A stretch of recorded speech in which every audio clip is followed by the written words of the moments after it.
কৃষিকাজের হাতে পালছি।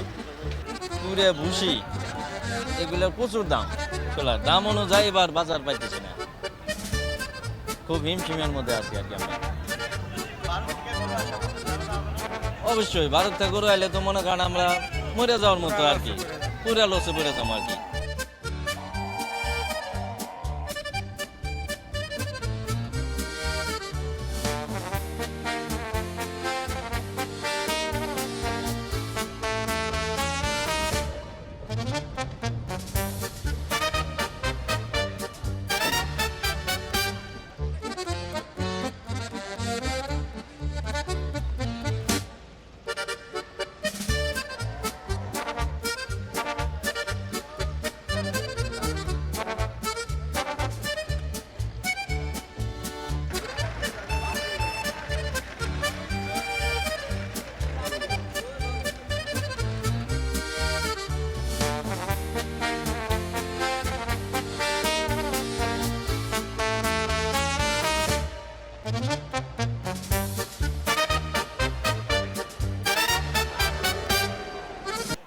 আমি এই জাতা কিনতে আসছি, একটু কম দামে কিনছি, অনেক দূরে নিয়ে বেসবো, ঢাকায় নিয়ে বেসবো, লাভবান করে ব্যবসার জন্য কিনছি। 103 দে ভাই, বিক্রি করলাম 90,000-এ।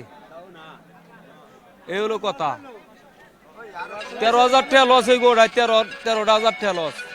এই তো লোক আটের ভিতরে লোকই পাওয়া যাচ্ছে না বেচার জন্য। 80 গরুর দাম কয় 60-70, কিভাবে বেচবো, কিভাবে কি করবো? পাবনা জেলা থেকে আসছি এক গাড়ি গরু নিয়ে, নিজের খামার থেকে গরু নিয়ে আসছি। এখনো কোরবানির মানে যে ক্রেতা, সেই ক্রেতা এখনো হাটে নামে নাই, দাম খুবই কম বলতেছে। মানে যেটা 60 দিয়ে কেনা ছিল আরো 6 মাস আগে, ওইটা এখন 60ই বলতেছে।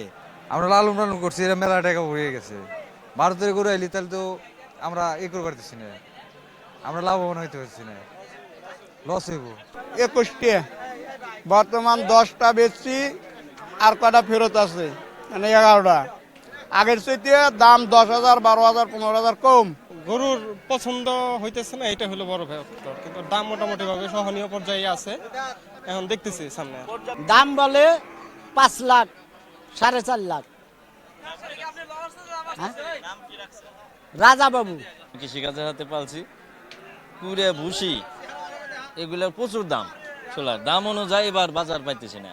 যারা দূর দূরান্ত থেকে এখানে কিনতে এবং বিক্রি করতে আসে, তাদের সার্বক্ষণিক আমরা নিরাপত্তার ব্যবস্থা করেছি প্রশাসনিকভাবে, এবং কি আমাদের হাট কমিটির পক্ষ থেকে সার্বক্ষণিক সিসি ক্যামেরা, এবং যারা তাদের টাকার নিরাপত্তা, টাকা জালের নিরাপত্তার বিষয়টা সবসময় মাইকিং করা হচ্ছে, এবং কি থাকা খাওয়ারও সুন্দর ব্যবস্থা করা হয়েছে,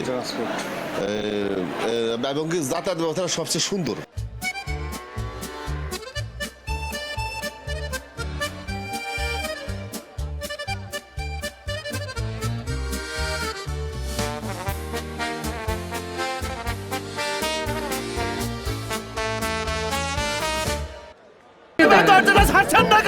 আমি কি কিছু ধরেছি নাকি?